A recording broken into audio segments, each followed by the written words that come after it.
is a problem.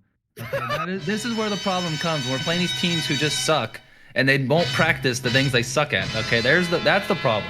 NRG are literally about to be eliminated from the tournament. It's over. They're gone. 3 goals.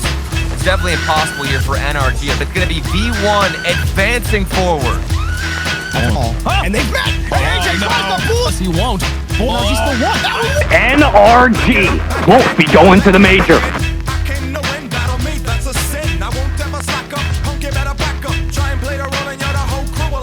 Hey, I'm Sweeper, and this is the Rocket League Recap, the series where I'll take you through everything you need to know about the world of Rocket League esports. I'll show you what the pros have been up to.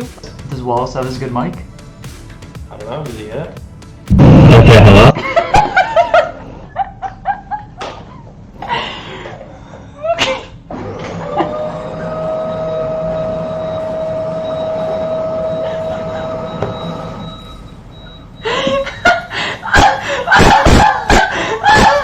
Some of the nutty shots players have been hitting. Closer to the goal line. They have been. Oh, flip reset. Oh, Chronic! Flip reset off the backboard! And explain the biggest up-and-coming Rocket League events.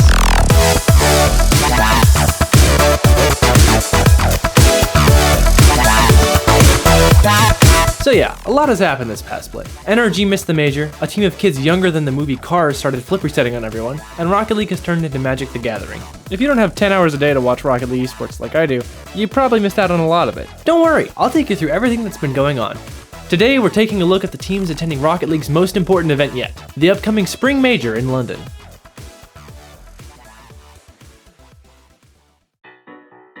Unless you've been living under a rock, you've seen the recent entrance of Moist Esports into Rocket League. Chances are you know who this guy is. Woo! Yeah, baby! That's what I've been waiting for. His org, Moist Esports, signed the roster of Rise, Vatira, and Joyo, that you might know as Team Queso. You know, these guys. The incredible poise of this Queso squad. Remember the last time the RLCS was in North America, none of them could play. Popped up again. It's Rise winning another 50. It's Joyo keeping it going. It's Joyo! G2. Time running out. Here they There was go. a misinput. Calm down! Oh my goodness! Vatira over to Joyo. Rise is This waiting. bullet is Musty flick. Oh my. The multi-double. Oh my god! He's going up there. What the fuck? Turns out Charlie is actually a big fan of Rocket League. Come on, Rise! Come on, Rise!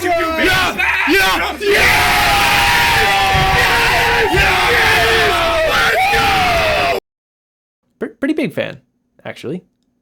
Moist punched their ticket to London, or as it's being called among the community, Landon, by finishing top 2 and top 4 respectively in the first 2 regionals. That wasn't enough for them though, and they decided they were tired of losing.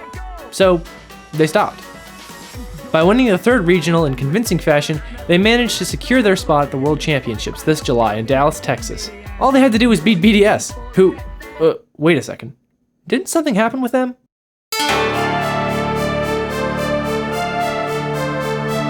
Oh yeah, so BDS was the best team in the world, until they weren't. Monkey Moon said, hey, that's not cool. So BDS cruised their way through this whole split, losing only 2 series the whole time, and going 58 and 24 in games. I don't know if you guys are counting, but that's a 71% win rate. The main cause is probably that they picked up Seiko, the flip reset wonder kid from Endpoint, who's officially joined Monkey and Extra in their quest for total world domination. If you're wondering, hey, where did Mark by 8 go? That guy was really good. Well, he's still on BDS, sitting on the bench, probably hoping somebody gets sick during Worlds so he can actually play in something. As for Seiko's old team, Endpoint, they needed to find someone to replace the aforementioned flip reset wonder kid. So they got another one. A guy named Archie, currently playing for Endpoint alongside Relating Wave and longtime veteran Metsonoris. Lucky for Endpoint, Archie is sort of totally insane. We've all known this since way back in the fall split, where he seemed to carry his entire team to a top 4 finish. With decent performances across the whole split, and a big step up in Regional 3, Endpoint look ready to take on any team that might stand in their way. With the doink! K-Corp are next up on my list, and they're a weird one. After a last-minute pickup of Noli to replace Stake, they were left with the roster of Astral, Itachi, and Noli. They placed decently in 2 of the regionals this split, but snagged a top 3 in the 2nd regional to send them to London. Reminds me of another team from North America, who we'll get to later. K-Corp have been a team people have expected to be at the top ever since they formed back at the very beginning of the season. With somebody like Astral and 2 players as talented as Itachi and Stake backing him up, it wasn't hard to see why. But after a year of fighting tooth and nail to even make it out of the first round of regionals, they must feel they have a lot to prove at this major, wanting to show everyone what they're really made of. Also, they're a huge French org and literally ratio everyone on Twitter wherever and whenever they please, so if nothing else, at least they have that. In Europe, that leaves only Team Liquid, another team that's been struggling to find its footing in Rocket League. Liquid first joined Rocket League Esports back in July of 2020, and for an impressively long time, they came up completely empty on results. That was until recently, when Liquid finally decided to just do away with their whole roster and sign the youngest and most mechanical pros they could find. Remember that team that's younger than the movie Cars? Yeah, these are those guys. Atao, Oski, and Acronic came out a little slow this split, but warmed up fast and proved while they don't have much experience, they're ready to start taking names and kicking. Atao trying to land it. Here's one. Bang for Atao. It's 2-goal lead for Liquid. With essentially zero chance of making the World Championships, even by winning all of Landon, these guys are a couple of fearsome rookies with a lot to prove and nothing to lose. I can't really imagine anything more scary. Oh, wait. Maybe I can.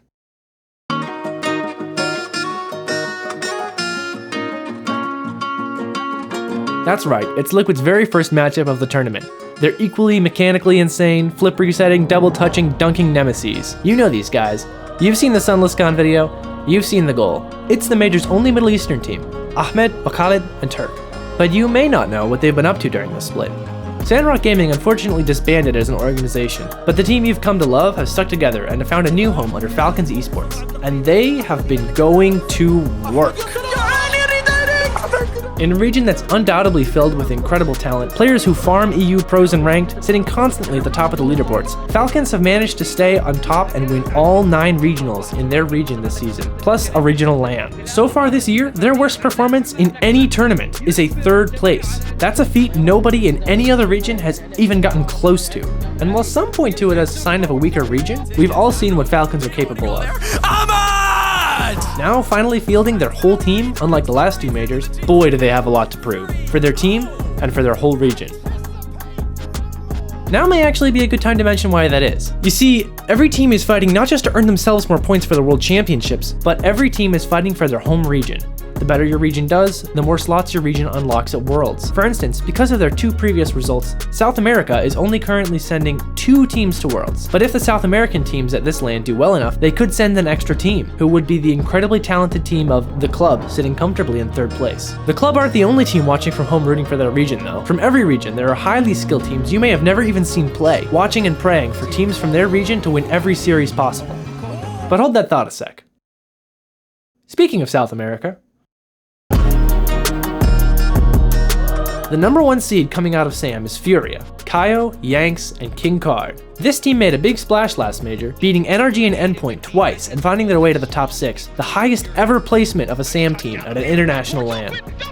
They lost only to G2 and Team Queso, who if you remember, were literally the 1st and 2nd place teams at the event. A bit of an unfortunate draw from Furia there will have them motivated to prove their talent to the world once again this upcoming week. With even more of a point to prove are the team right behind them, Team Secret, Sad, Knight, and Math. Math being among the elite group of players to make all 3 majors this season. Having bombed out of the last 2 majors without even winning a single series, these guys are hungry to upset some teams and show what they're capable of.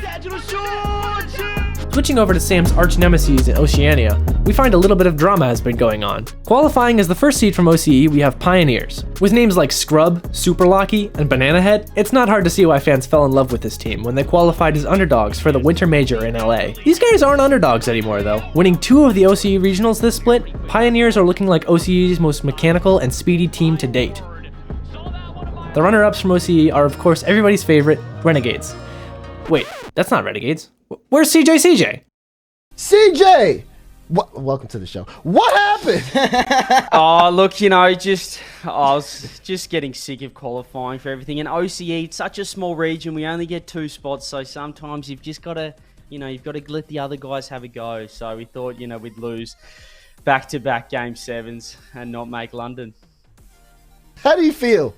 This is a loser interview. How do you feel? So, turns out, in a very unfortunate and very dramatic double Game 7 loss, CJ and the rest of Renegades lost out their chance for Landon to Team Power, who had already lost earlier in the tournament and had given up all hope on even making it to LAN. Fortunately, the OCE team known as Kaka's Minions decided they were going to have their best weekend ever, making it all the way to the Grand Finals and even taking a series off of Pioneers. Power, with Express, Amphis, and the Land God Torsos, are happily taking the place of Renegades. So happy, in fact, they'd already started boot camping for the Major as of June 12th, nearly 3 full weeks before the Major. After missing out on the LA Major, this team is here to do whatever they can to secure their place at the World Championships.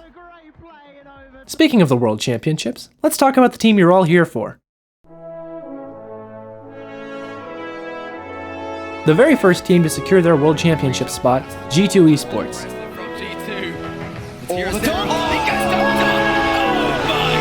G2 have got to go the entire length of the field. Chicago, no boost. But Atomic, challenge shot. Shot in the net. Chicago racing to the ball. Launching it towards net.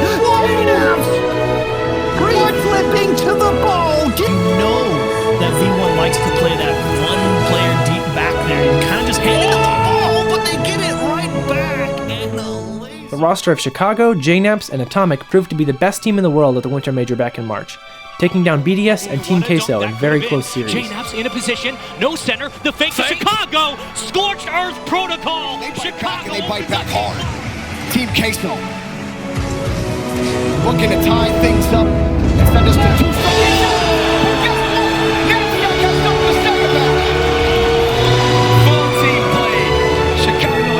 Now with the new and improved BDS, Moist stepping up, and even FaZe taking down G2 in Regional 3, can these all-American heroes show they still have what it takes to stay on top?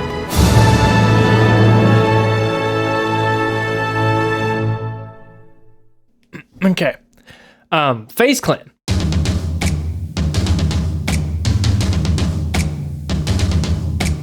FaZe have really solidified themselves as the top team this split, as for the first time since entering the RLCS, First Killer did not make a roster change when he had the chance. The same roster of First, Sipical, and AJ managed to finally slay their demons and beat NRG and G2, making it to the Grand Finals and even winning for the first time since Fall. How'd they do it? Well, AJ was tired of struggling to find his way to the top, so naturally, he turned to dark magic, inciting a Twitter curse on other teams, which apparently worked stunningly well. Calm, who's playing for V1 alongside Torment and Beast Mode, tried to counter the curse with a Twitter blessing. Yeah, it didn't work. The clear superiority of curses began the new curse meta on Twitter, and frankly, I'm scared. One of the only things that could possibly counter the new curse meta is Arsenal's new strategy of the cloning meta. Why is there 4 beast modes now? Wait. Why is there 4 beast modes? What the f? 3 beast modes on one team.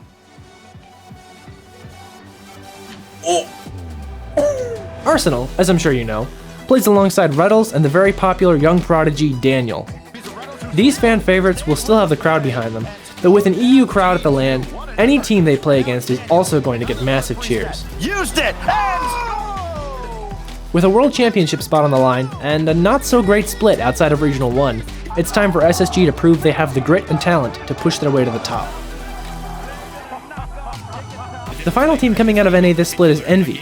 Hey, it's Editing Sweeper. I just have a quick revision. Team Envy just rebranded to Team Optic. Well, Optic bought Envy a while ago, and just now they've completed the rebrand. So now Envy is Optic. Just pretend every time I say Envy that I said Optic, because that's what you'll be seeing at the LAN. Same team, just greener. So yeah. Okay, cool. Which is a name people haven't really been talking about for a while. So, what happened with them? Remember that guy that used to be on FaZe, Illusion? Back at the Fall Major, he went absolutely nuts and played the best we'd ever seen from him. So of course, FaZe kicked him. After being not so honorably discharged from FaZe, Illusion became the coach for Team Envy, who had to pick up Dries in place of Atomic, who had just gone to G2. We all know how well Atomic's move worked out for him, winning himself the MVP award on G2 after winning the Winter Major. The move did not, however, work out so well for Envy. After an abysmal winter split, Envy moved up Illusion from the coaching role into starting player, in place of Rocket League legend Turbo Pulsa. Envy surprised everyone by performing better this split, even sneaking in a top 3 performance at the second regional. With a poor split from NRG and Complexity, along with TurboPulsa once again subbing in for his team and clutching up for the final few series, Envy was able to sneak into the top 5 teams of the split and make it to Landon. With a pretty poor record of 2-15 against the other top 5 teams in NA, everyone is questioning whether Envy really deserves to be at LAN. With a chance at the World Championship and everyone in the world doubting them, Envy have a lot to fight for and almost no expectations. That leaves just one final team. The ultimate underdogs, Gaming Gladiators. The Asia-Pacific team of LCT, Maxu, and AbsCrazy are the very first team to qualify for an RLCS LAN from the southern part of the region. You may not recognize any of their names, but they're actually coached by freestyler and popular YouTube personality OSM. Even so, being the best team coming out of the APAC region, the past 2 LANs have shown the region to be several steps behind all the others. With this new representative in Gladiators, APAC has a new hope, and even though winning a single series on LAN is unlikely for this team, you know they're gonna play their hearts out. LCT! He started up! What? And that's it, all 16 teams heading into the major this week. Teams will compete in the 5-day event starting this upcoming Wednesday, June 29th, on the Rocket League Twitch channel. The major is a double elimination format, which pros will tell you is one of the most brutal formats to have ever existed. Essentially, everyone is thrown into this bracket together, and as opposed to Swiss or group formats, have only 1 extra life. Lose up here, and you're sent down to the long and painful lower bracket. Lose in the lower bracket, and you're going home. If you'd like to take a closer look at the bracket and fill it out to see what scenarios might happen, you can take a look at this Google spreadsheet I've linked in the description, made by AtomCore. It can even show you who will qualify for Worlds based on how you fill out the bracket. The first 3 days of the event will be teams brawling it out without a crowd, and the final 2 days of Saturday and Sunday will be some of the most hyped up, exciting Rocket League we have ever seen. With only half the teams even making it far enough in the tournament to see the crowd, these players have a lot more to fight for than just money or a place in the World Championship. To keep up with the first half of the tournament, you can either watch the main Rocket League channel, or for a more relaxed environment including player interviews. Are you nervous at all? No. No? No. I'm the best player in the world too.